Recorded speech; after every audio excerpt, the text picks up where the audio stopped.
नमस्कार. सृष्टीचा निर्माता कोण? अजूनही सृष्टीचा निर्माता सापडलेला नाही. सृष्टी या देवाने निर्माण केली, या व्यक्तीने निर्माण केली, अग्नीपासून निर्माण झाली, पाण्यापासून निर्माण झाली, कशापासून निर्माण झाली ही सृष्टी, अजूनही याचं उत्तर सापडलेलं नाही. मग सायंटिस्ट असतील, ऋषीमुनी असतील, दार्शनिक असतील, कोणालाही याचं उत्तर मिळालेलं नाही. म्हणून आपण काय केलं, दार्शनिक लोकांनी काय केलं, गुणी लोकांनी काय केलं, ज्ञानी लोकांनी काय केलं, या अस्तित्वाला, या विराट ऐश्वर्याला नाव दिलं ईश्वर. ईश्वर नाव कशाला दिलं? ईश्वर नाव दिलं या विराट अस्तित्वाला, या विराट ऐश्वर्याला. या विराट ऐश्वर्यालाच नाव दिलं ईश्वर. ईश्वर जो सृष्टीकर्ता आहे, ज्याने सृष्टी निर्माण केली, असा सृष्टीकर्ता सापडला नाही. जरी सृष्टीकर्ता सापडला तरी मग त्याला कोणी निर्माण केलं, त्याला कोणी निर्माण केलं, असे प्रश्न निर्माण होत राहतील आणि शेवटी उत्तर सापडणारच नाही. म्हणून दार्शनिक लोकांनी काय केलं, ज्ञानी लोकांनी असं केलं की या अस्तित्वाला, या विराट ऐश्वर्याला नाव दिलं ईश्वर. मग आता ईश्वर व्यक्ती स्वरूपात आहे का? नाही, अजून सापडलेला नाही. कारण अस्तित्व कोणी निर्माण केलं हे सापडलं नसल्यामुळं ईश्वर सापडलेला नाही. आपण याच्या विराट ऐश्वर्याला नाव दिलेलं आहे ईश्वर. आता आपण ईश्वराकडे मागणी करत असतो. ईश्वराकडे मागणी करतो, हे दे, ते दे, हे नको होतं, ते हवं होतं, अशा सगळ्या मागण्या करीत असतो. पण ईश्वराने सृष्टीचं निर्माण केलं आणि ईश्वर परत दिसला नाही. कोणालाही ईश्वर सापडला नाही. पण अस्तित्व आपल्या हातात आहे, अस्तित्वावर मानवाचा कब्जा आहे. परंतु आपलं तेवढ्यावर भागत नाही. आपण ईश्वराकडे आपल्याला अजून काहीतरी मागायचंय. व्यक्ती स्वरूपात ईश्वर आहे असं आपण समजतो आणि आपण त्याच्याकडे मागण्याचा प्रयत्न करतो आणि मागतोही. जरी सृष्टीकर्ता सापडलेला नसला, आपण या विराट ऐश्वर्याला नाव दिलेलं आहे ईश्वर, आपण त्याच ईश्वराकडे मागतो. पण जो ईश्वरच सापडलेला नाही, त्याच्याकडे मागून काय फायदा आहे का? तर काहीही फायदा नाही आणि काही मिळणारही नाही. जेव्हा ईश्वर तुम्हाला काहीतरी देईल, व्यक्तिगत तुम्हाला काहीतरी देईल आणि तुमच्याकडून काहीतरी घेईल, तेव्हा ईश्वर सत्य राहणार नाही. ईश्वर काही जास्त देत नाही आणि ईश्वर तुमच्याकडून काही घेत सुद्धा नाही. म्हणून ईश्वर सत्य आहे. त्याची सत्यता टिकवून ठेवण्यासाठी ईश्वर तुम्हाला काही जास्त देणार नाही आणि ईश्वर तुमच्याकडूनही काही घेणार नाही.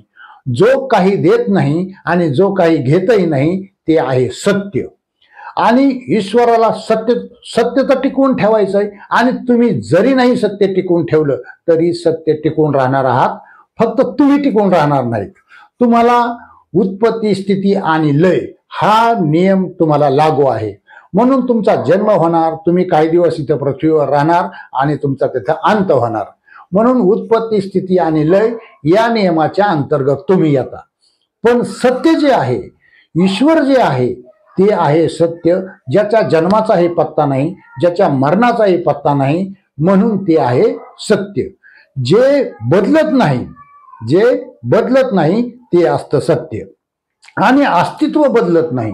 आपण येतो जातो, काय पुनर्जन्म भेटतो नाही भेटतो हा भाग दुय्यम आहे, तो कोणालाच माहिती नाही.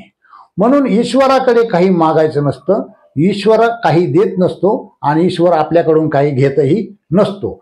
पण मंदिरात का जायचं? तर मंदिरात जायचं कृतज्ञ भाव व्यक्त करायचा, त्याची कृतज्ञता व्यक्त करायची, त्याचे आभार मानायचे आहेत. थोडक्यात म्हणजे काय, तर त्याचे आभार मानायचे आहेत. ईश्वराने तुम्हाला सर्व देऊन ठेवलेलं आहे. तुम्हाला इथे सर्व देऊन ठेवलेलं आहे. तुम्हाला इथं कर्म करायचे. भगवान परमात्मा गीतेमध्ये कर्म करायला सांगतात आणि कर्माचा सिद्धांत किंवा कर्माची जी महती आहे, कर्माचे जी उपयोग आहेत, ते भगवान परमात्मा श्रीकृष्णाने कमीत कमी आपल्या भारतामध्ये तरी चांगले समजून सांगितलेले आहेत. म्हणून काय होतं, आपल्याला कर्म करायचे आहेत आणि आपल्या कर्माने आपल्याला जेवढं भेटेल तेच आपल्याला घ्यायचं आहे. पण आपण देवाकडे अधिकचं काहीतरी मागतो आणि मग तिथे आपली फसगत होते.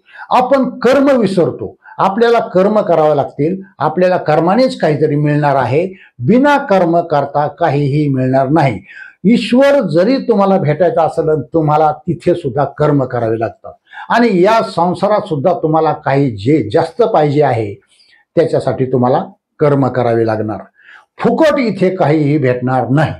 म्हणून देवाकडे काही मागायचं नसतं. देवाच्या मंदिरात जायचं म्हणजे देवाकडे फक्त कृतज्ञता भाव व्यक्त करायचा असतो, त्याचे आभार मानायचे असतात.